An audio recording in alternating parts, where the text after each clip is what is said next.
un'auto lungo la Postumia a Cittadella, muore il 65enne Adriano Comina di Caerano San Marco, altre 3 persone sono rimaste ferite nell'incidente. A quasi un anno dal tragico incidente sulla A28, un memorial di calcio a 5 per ricordare Jessica e Sara, i genitori di Jessica, una ferita che si rinnova. È stato travolto da un tronco che aveva appena tagliato e stava posizionando su un carrello. Un 75enne è ricoverato in gravissime condizioni, il dramma Pederoba. Di nuovo emergenza migranti in Veneto, nuovi arrivi 229 nelle ultime 2 settimane. A Treviso il sindaco Conte ed il gestore della Serena condividono la preoccupazione del prefetto di Venezia. Il voto a Treviso, il Movimento 5 Stelle sceglie lo storico attivista Maurizio Mestriner come candidato sindaco, corsa solitaria anche per il popolo della famiglia. Un incendio ha devastato un edificio adibito a legnai a Borso del Grappa, paura per una famiglia fatta evacuare dai vigili del fuoco.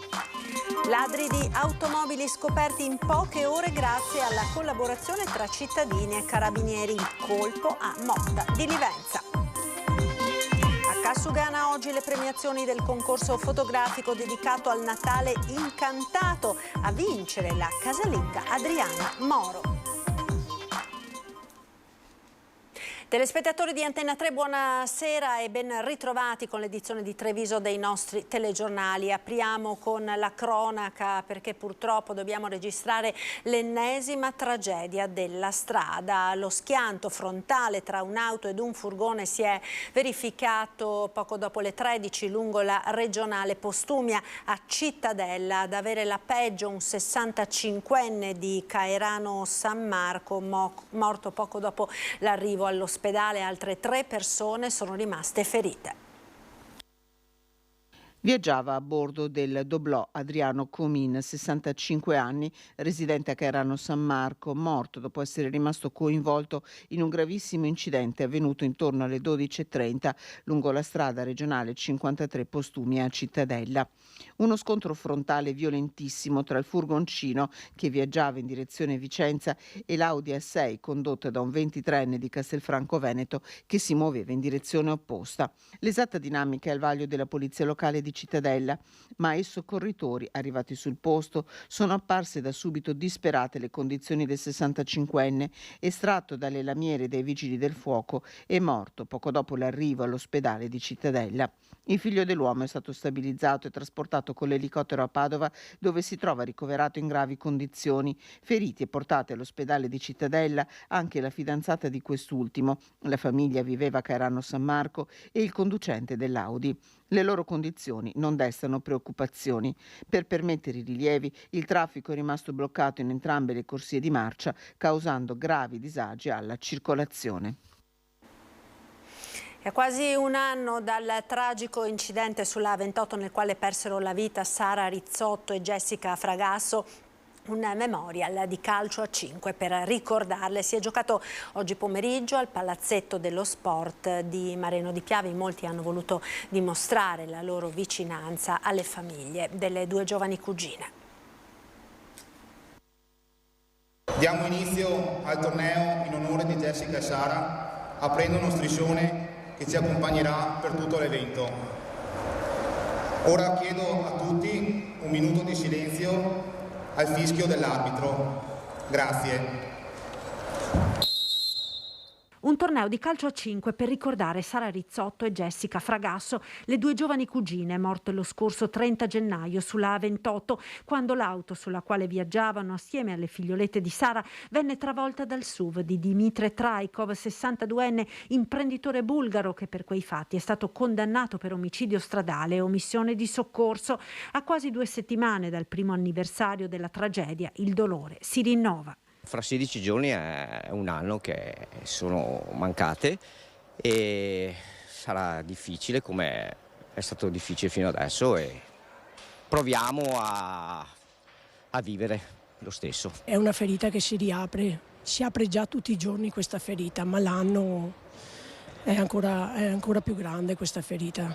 Quindi Grazie a tutti quanti che ci siete vicini veramente. Il memorial, organizzato dall'Atletico Mareno, squadra di Papà Alain, Pordenone Amatori, Atletico Conegliano, Seleção, è un modo per stare vicini ai familiari delle 2 giovani scomparse, ma anche per tenere accesi i riflettori su una vicenda non ancora conclusa dal punto di vista giudiziario. Non ci ritornano più indietro né mia figlia né mia nipote, però vogliamo giustizia per quello che è stato fatto, perché non si può morire ingiustamente a 20 e 26 anni con tutta una vita da realizzare. Non è una cosa ammissibile questa. Il 6 febbraio a Trieste ci sarà, sono andati in appello i dati del bulgaro e vediamo cosa hanno da dire e dopo speriamo che si concluda tutto. Cosa vi aspettate? Avevano deciso per 7 anni di prigione, almeno quelli che si rifaccia. Al palazzetto di Mareno anche Domenico Merlo, papà di Michele, il cantante vicentino morto per una leucemia fulminante. Anche noi attendiamo giustizia per nostro figlio, ha detto, portando la propria vicinanza ai familiari di Sara e Jessica.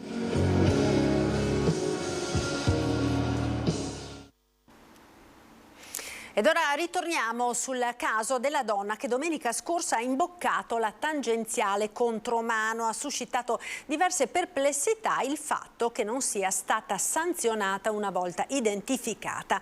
Il comandante della Polizia Locale di Treviso ci spiega il perché. Il codice della strada non prevede per questo tipo di violazioni che le telecamere possano elevare sanzioni di questo genere. Si tratta pertanto di un limite previsto dal codice della strada, quindi è la legge che non prevede che per questi tipi di sanzioni possono essere elevati dei verbali dalle telecamere stesse. C'è telecamera e telecamera, ma soprattutto non tutte sono omologate ai fini delle sanzioni. A spiegarlo il comandante della Polizia Locale Andrea Gallo dopo il clamore suscitato dalla vicenda della 75enne che domenica mattina ha imboccato la tangenziale contromano, clamore che ha riguardato anche un altro aspetto, ovvero il fatto che la donna non sia stata sanzionata ma solo segnalata alla prefettura. In tanti di voi hanno chiamato la nostra redazione per capire come sia possibile, visto che in quel tratto spesso fioccano le multe degli autovelox. Ci sono determinati tipi di telecamere, ad esempio quelle installate in tangenziale, ma non sono quelle che hanno rilevato la signora che è andata a contromano, che possono elevare sanzioni perché debitamente omologate per determinati tipi di violazioni. Quindi le telecamere presenti in tangenziale possono esclusivamente elevare sanzioni per quanto riguarda solo la velocità. Gli occhi elettronici che hanno consentito alla locale di identificare la donna quindi sono utilizzati a scopo preventivo e di controllo. Gallo porta anche l'esempio dei divieti di sosta che possono essere contestati solo dagli agenti accertatori. Quanto alla 75enne, E da quel giorno effettivamente non ha preso più la macchina e come abbiamo chiesto ai parenti stessi di vigilare affinché la signora non si mettesse più alla guida.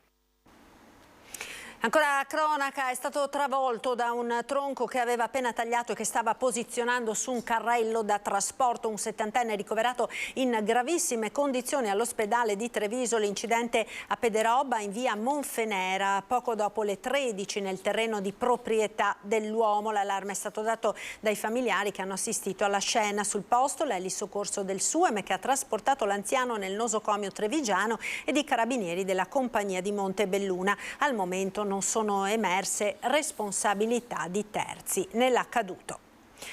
È di nuovo emergenza migranti in Veneto, 229 gli arrivi nelle ultime 2 settimane. Sindaci e gestori delle strutture di accoglienza condividono la preoccupazione espressa dal prefetto di Venezia rispetto ad un territorio ormai saturo e alle prese con una profonda crisi sociale ed economica. Il prefetto Zappalorto si sta impegnando ormai da tantissimi anni nella nostra regione ed è sensibilissimo a quelli che sono i problemi dei gestori. Ha individuato un problema, l'ha analizzato, l'ha anticipato e spero che da qualche parte qualcuno ascolti. Gian Lorenzo Marinese, presidente della Nova Facility, società che gestisce il centro di accoglienza migranti all'ex caserma Serena, condivide pienamente la preoccupazione del prefetto di Venezia, Vittorio Zappalorto, che di fronte ai 229 arrivi in Veneto dal 1 al 13 gennaio ha parlato di nuova emergenza. Posti a disposizione finiti non rimangono, dice, che caserme e tende. La marca trevigiana con ben 2 hub risulta un'anomalia nel panorama nazionale, ma si tratta di strutture ormai sature, visto che nelle province vicine da Padova a Venezia sono stati via via chiusi tutti i centri profughi. La caserma Serena in questo momento sta affrontando, oltre all'accoglienza dei migranti, anche l'emergenza freddo per conto del comune di Treviso. La caserma Serena ha una capienza dichiarata dalla ULSS a seguito di ispezioni fatte nel 2015 di 437 persone ed è nostra intenzione non andare mai più oltre, ma intenzione più che nostra anche della prefettura di Treviso, non andare mai più oltre questi numeri per non rivedere i sovraffollamenti che erano di un'emergenza diversa, quella del 2015 e del 2016. Treviso e Oderzo hanno già dato, gli fa eco il sindaco di Treviso e presidente di ANCI Veneto Mario Conte, che continua a tenere sul tema una linea diretta con il sottosegretario leghista Nicola Molteni. L'appello che faccio al Ministro, al Ministero, è quello di rivedere le regole di distribuzione, perché laddove ci sono dei territori come il nostro che sono già impegnati nelle precedenti accoglienze e sono in questo momento saturi, bisogna evitare di continuare a mandare persone, anche perché la situazione è davvero critica. Francamente in questo momento noi siamo fortemente in difficoltà sia da un punto di vista dell'accoglienza che da un punto di vista economico per sostenere i costi di un'eventuale accoglienza. La prefettura sta cercando ulteriori soluzioni, fa sapere il sindaco, che respinge però l'ipotesi di tornare all'accoglienza diffusa da sempre contestata dalle forze politiche di centrodestra. Da questo governo ci si aspettava di più sul fronte degli sbarchi? Ma no, quando parliamo di emergenze, francamente c'è sempre un lato umano e un cuore pulsante che deve dare risposta a quelle persone che, ahimè, si mettono in viaggio nel mare in un periodo invernale. Detto questo, però, dobbiamo trovare un punto di equilibrio tra gli sbarchi che devono essere consentiti per coloro che scappano dalla guerra, anzi devono essere addirittura agevolati andando a recuperarli nei loro paesi. Però dobbiamo fermare anche quel fenomeno migratorio per tutte quelle persone che in realtà partono dai loro paesi in cerca di altre opportunità che non sono legate alla guerra. Ed ora la pagina dedicata alle elezioni amministrative ed il voto a Treviso, corsa in solitaria per il Movimento 5 Stelle che nel pomeriggio, al termine di un vertice, ha ufficializzato la candidatura a sindaco di Maurizio Mestriner, 43enne attivista tra i più attivi della città e che guiderà la lista dei pentastellati. A Treviso dunque è già iniziata la campagna elettorale. Lo sfidante principale di Mario Conte, Giorgio Denardi, punta il dito anche sulla scarsa attrattività della città.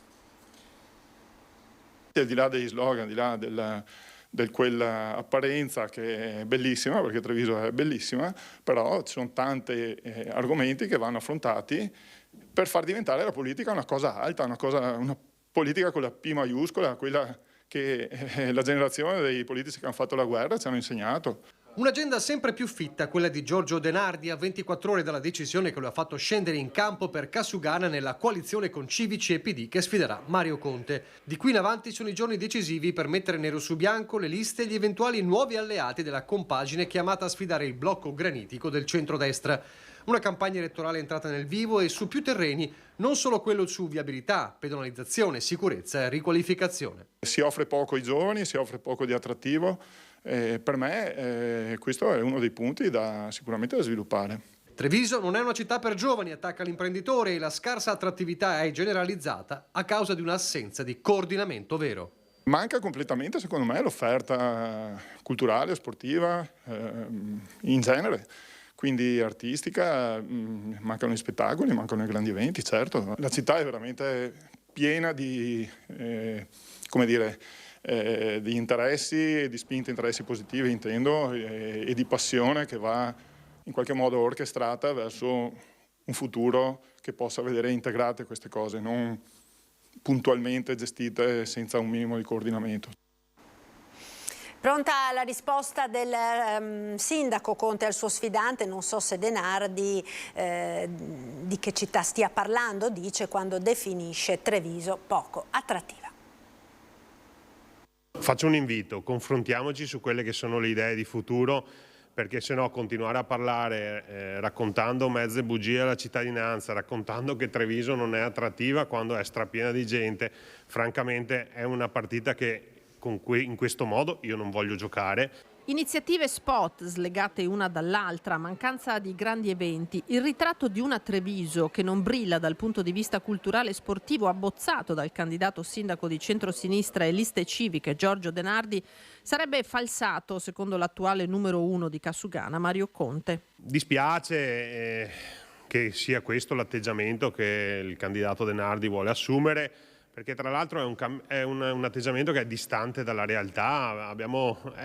Poi si presenta con queste riflessioni in quest'anno che è stato particolarmente soddisfacente sotto tutti i punti di vista, con un aumento di più il 148% del turismo. Francamente non riesco a capire di che città stia parlando. Il botta e risposta a distanza tra i due principali contendenti alle amministrative di maggio continua a essere ruvido, a tratti spigoloso. De Nardi è partito all'attacco, ma su un terreno in cui Conte non ha nessuna intenzione di affrontarlo. Lascio a lui questo modo di far politica, io continuerò a lavorare, a raccogliere anche le grandi soddisfazioni, perché devo dire che quotidianamente mi confronto con la cittadinanza che riconosce l'esatto contrario di quello che dice De Nardi. Quindi se lui continua a lavorare in questo modo, credo che sia anche inutile confrontarsi, insomma, forse dovrebbe conoscere un po' di più la città.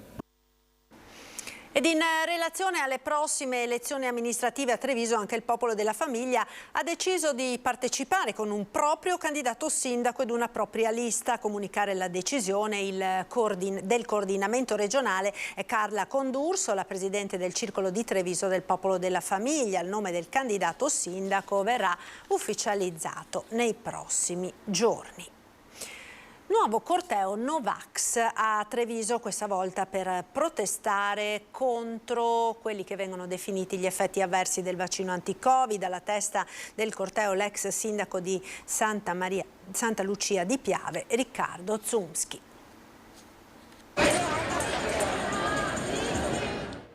Era il 24 ottobre 2021 quando a Treviso si riversarono oltre 5.000 manifestanti per protestare contro il Green Pass, una delle prime manifestazioni organizzate nella Marca. L'ultimo corteo è dello scorso 29 novembre, dopo un mese e mezzo di silenzio torna a farsi sentire il movimento Novax.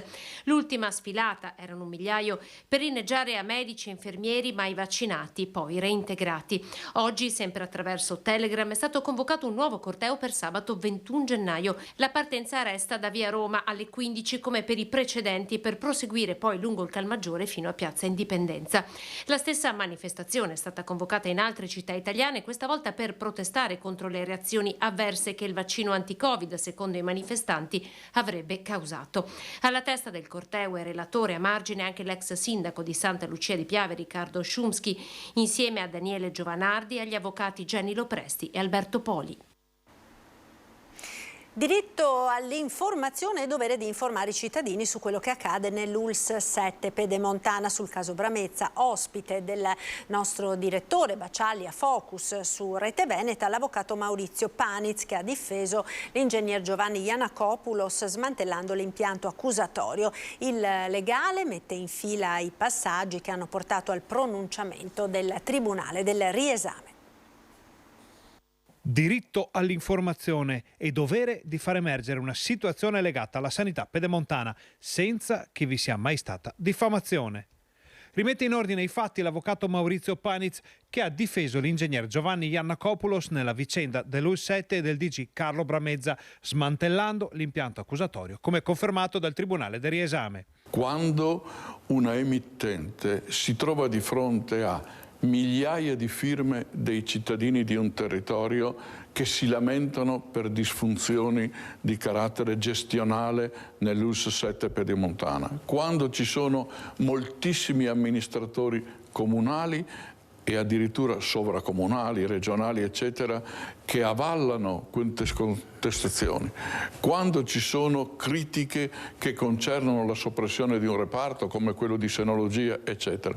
E viva Dio, le emittenti che esercitano il preciso dovere di informare la loro comunità hanno il dovere di essere protette e non bastonate. Il provvedimento emesso dal Tribunale del riesame sottolinea il diritto all'informazione esercitato dai giornalisti del gruppo Media Nord-Est in questa vicenda. Il diritto all'informazione è sacrosanto ed è protetto non solo a livello nazionale ma anche a livello europeo in maniera molto molto forte. Il diritto all'informazione prevale su qualsiasi posizione di carattere soggettivo. E qui siamo di fronte a una vicenda nella quale l'ingegnere Annacopoulos, magari con modi forti, perché non siamo tutti assolutamente identici nelle proprie reazioni, ha lottato per il bene del suo territorio, per il bene della sanità, che è un sacrosanto diritto dei cittadini in quel territorio. E il diritto all'informazione diventa un dovere quando c'è in ballo la sanità. Un diritto sacrosanto, anzi non solo un diritto, un dovere per chi esercita l'informazione nel limite in cui non diffama nessuno, e qui è pacifico che non vi è nessuna diffamazione. Il dovere informativo è indiscutibile, soprattutto quando il materiale del quale si discute è costituito niente meno che dal diritto alla salute, che è uno dei principali, se non il principale tra i diritti che ha ciascuno di noi. Qui discutiamo della sanità pubblica e quando si parla di sanità pubblica abbiamo il diritto che tutto sia assolutamente trasparente, che non ci siano violazioni di nessun tipo di normativa, che chi è a capo di determinate realtà sia in grado di presentare se stesso in tutte le caratteristiche e che i cittadini sappiano esattamente chi è, cosa fa e come si muove. Ancora a cronaca, un incendio ha devastato un edificio adibito a legnaia a Borso del Grappa, paura per una famiglia che è stata fatta evacuare dai vigili del fuoco. Paura e danni a Borso del Grappa, dove nella notte è divampato un furioso incendio che ha distrutto una struttura adibita a ricovero attrezzi e legnaia in via Vei. Sul posto sono accorsi i pompieri di Montebelluna, Treviso, Asolo e Bassano del Grappa con 3 autobotti, l'autoscala e ben 17 operatori. L'immediato intervento dei vigili del fuoco ha evitato che le fiamme si propagassero dal ricovero alla casa adiacente. I residenti sono stati comunque fatti uscire dall'abitazione e messi al sicuro. Le operazioni di spegnimento sono terminate nella notte, mentre quelle di bonifica sono andate avanti fino alla tarda mattinata. La conta dei danni è ancora in corso. Di certo il fuoco ha distrutto il materiale contenuto nel deposito e il tetto in legno. E caccia ai malviventi che nella serata di ieri hanno spaccato la vetrina del bar della stazione di servizio di carburanti Synergy di Cessalto. I banditi, di colore, stando alle dichiarazioni rese alle forze dell'ordine dall'unico testimone ancora presente al lavoro alla pompa di benzina, avrebbero colpito con l'intenzione di rubare i soldi della cassa del bar e dell'ufficio del distributore. Probabilmente dissuasi dalla presenza del benzinaio, dopo aver spaccato entrambe le vetrate, si sono dati alla fuga a bordo di un'auto. Fortunatamente non sono riusciti a portare via nulla. E ladri di automobili scoperti in poche ore grazie alla collaborazione tra cittadini e forze dell'ordine.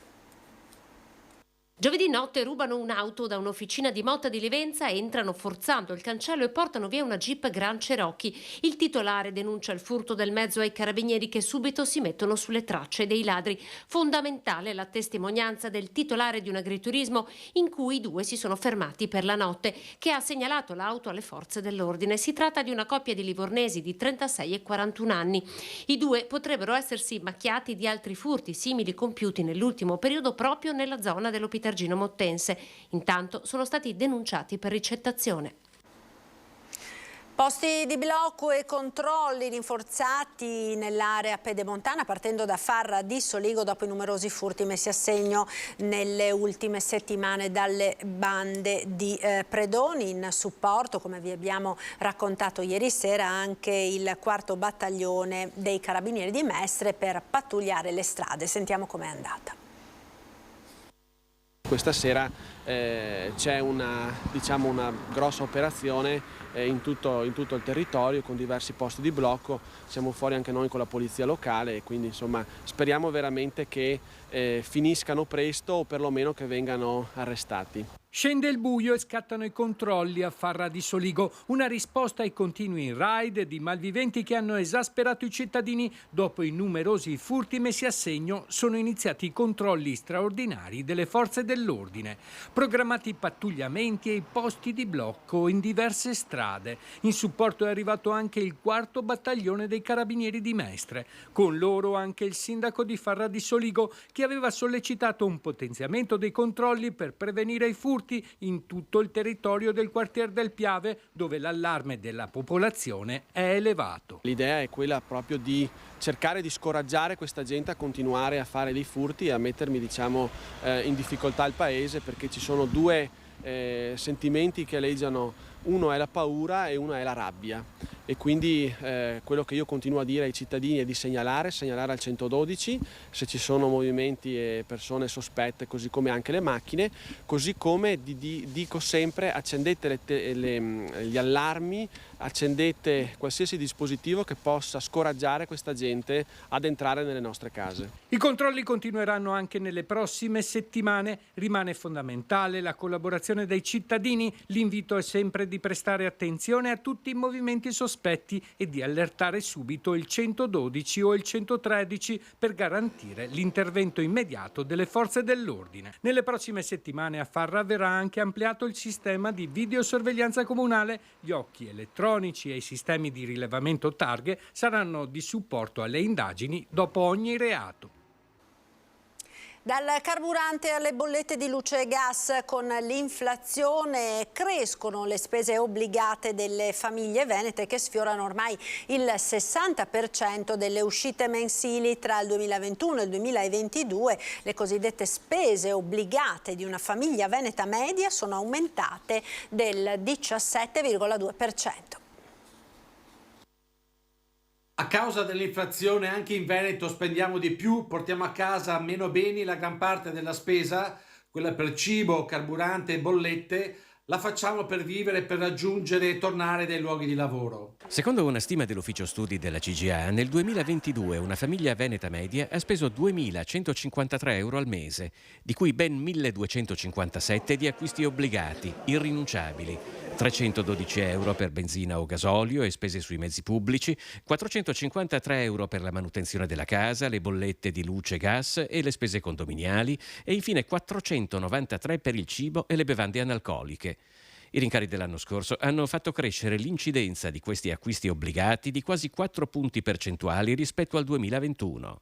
Ormai la spesa obbligata sfiora il 60% di quella totale e questo nuovo stile di vita, imposto in particolar modo dal rincaro dei prezzi della benzina e del gas, sta avvantaggiando la grande distribuzione e il commercio online, a scapito dei piccoli negozi di vicinato e delle botteghe artigiane. Se tra il 2021 e il 2022 le spese obbligate della famiglia media veneta si sono incrementate oltre il 17%, quelle complementari languono. Si ipotizza infatti che negli ultimi 2 anni la spesa mensile per abbigliamento, calzature, mobili, tempo libero, ristorazione, eccetera, sia stata di 895 euro, e più o meno in un'unica direzione, se è vero che grande distribuzione e vendite online hanno registrato risultati positivi, mentre attività commerciali e artigianali di piccola dimensione hanno visto peggiorare la propria condizione economica.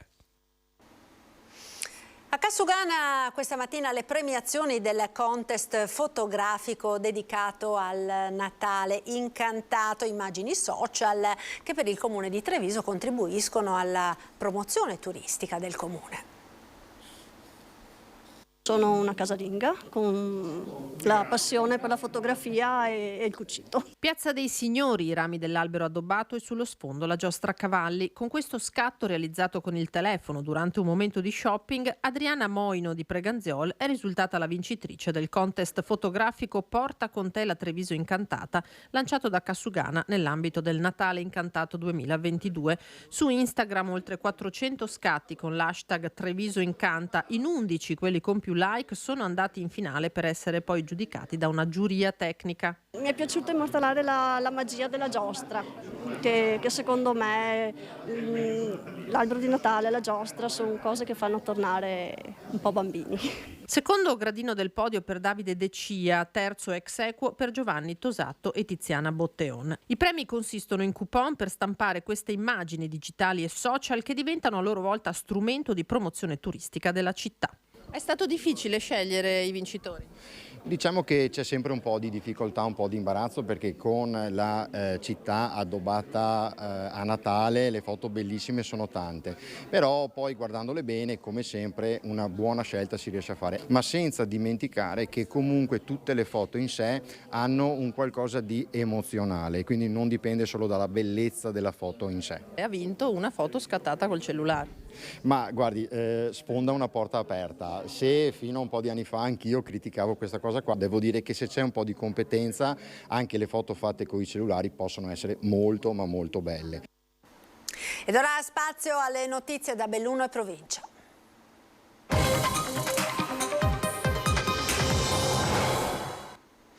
Parliamo di sanità con uno sguardo al futuro, ma anche un occhio rivolto al passato che abbiamo vissuto. Se non avessimo quasi 3 anni di Covid alle spalle, potremmo considerare questa fase come una tipica situazione stagionale in cui si manifestano a carico della nostra popolazione varie virosi a trasmissione respiratoria. Il passato, o perlomeno tale si spera possa essere considerato il Covid, ha insegnato la prudenza e valorizzato la prevenzione. E quest'anno i vaccini anti-influenzali sono serviti prima del previsto, visto che la malattia stagionale si è fatta sentire prima che negli anni scorsi. Quest'anno si è ripresentata l'influenza stagionale insieme con altri virus respiratori. L'influenza stagionale ha avuto uno sviluppo un po' anticipato rispetto a quello delle stagioni precedenti, simile a quello che accadde con la pandemia 2009-2010. Superato il Covid, quando purtroppo molte altre patologie furono per forza di cose messe in secondo piano, si torna a parlare di quello che nel nuovo millennio, così come nel Novecento, fu il male del secolo.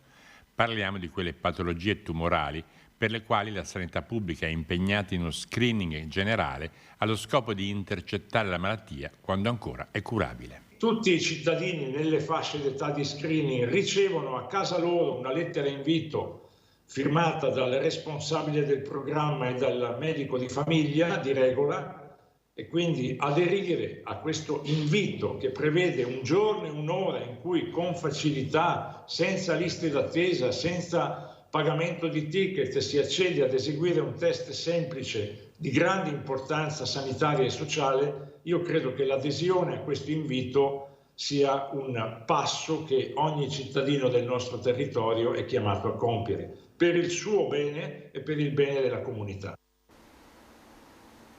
Nuova caserma ad Agordo per i Vigili del Fuoco. Per realizzarla è stato sottoscritto un atto di permuta tra la Direzione Regionale Veneto dell'Agenzia del Demanio ed il Comune di Agordo. La permuta sarà tra l'attuale caserma di proprietà comunale e l'ex poligono di tiro di proprietà dello Stato per un valore complessivo di 290.000 euro. Nel complesso l'immobile acquisito dallo Stato verrà realizzata la nuova caserma dei Vigili del Fuoco, mentre l'attuale sarà demolita. L'investimento previsto per la nuova sede è di 4 milioni di euro ed è stato stanziato dai Vigili del Fuoco. Cambiamo ora argomento, una tradizione ricca di appuntamenti da non perdere. Parliamo della stagione concertistica che sta per prendere il via a Belluno. Una tradizione lunga 70 anni, quella della stagione concertistica organizzata dal Circolo Culturale Bellunese. Primo appuntamento martedì prossimo presso il Teatro Comunale con le musiche di Mozart per quartetto di archi. Ultimo in scaletta il 20 dicembre con un concerto orchestrale ospitato in Duomo. Una cifra artistica altissima che ha spinto il Ministero ad aumentare il proprio contributo per un programma classico che però apre anche al Novecento. Quest'anno abbiamo un cartellone molto ampio che va dal barocco, dal primo Seicento, fino al Novecento e all'età contemporanea. Ascoltare musica di Shostakovich, Rachmaninov, altri autori, insomma Margola, che fanno parte del nostro Novecento e che magari non sono così presenti nelle programmazioni, penso possa fare molto bene. Un programma che è ospitato dal Duomo alle sale della diocesi, da quella cinquecentesca della prefettura alla scuola dei maestri di sci, in estate come sempre virerà su musiche diverse, passando per gli Eagles e i Birds per arrivare fino a Mina e Battisti. Quest'estate, come da decenni, il Circolo organizza una serie di concerti che spaziano dal country al blues, dal rock and roll, tutta musica fruibile, interessante, simpatica, e nelle ville oppure nei posti più accoglienti, più particolari della città. Ed era questo l'ultimo servizio, io vi ringrazio per essere stati con noi, uno sguardo come sempre in chiusura alle previsioni del tempo per le prossime ore sul nord-est con il nostro meteo. Arrivederci.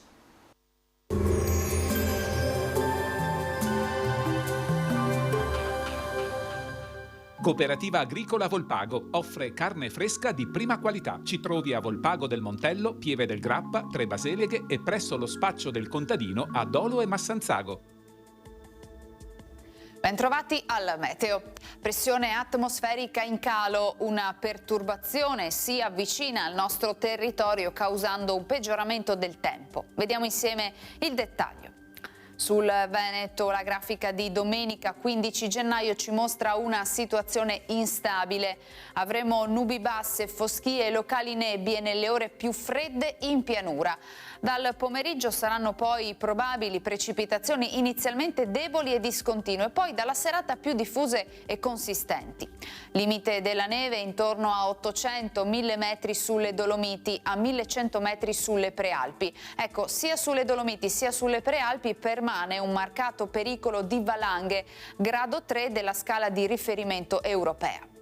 Le temperature saranno in lieve calo, minime tra -1 e 5 gradi, massime invece tra 6 e 9 gradi all'incirca. Spostiamoci ora sul Friuli Venezia Giulia. Anche qui cielo coperto, dal pomeriggio prime deboli piogge, poi le precipitazioni tenderanno ad intensificarsi. Neve moderata in montagna sopra i 600-700 metri.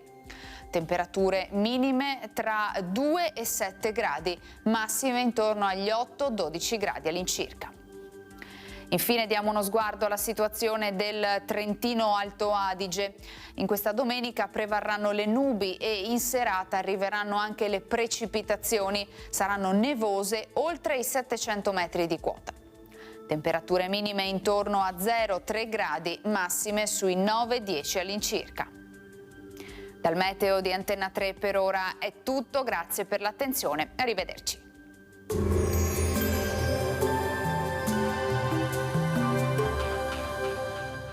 Cooperativa Agricola Volpago offre carne fresca di prima qualità. Ci trovi a Volpago del Montello, Pieve del Grappa, Tre Baseleghe e presso lo spaccio del contadino a Dolo e Massanzago.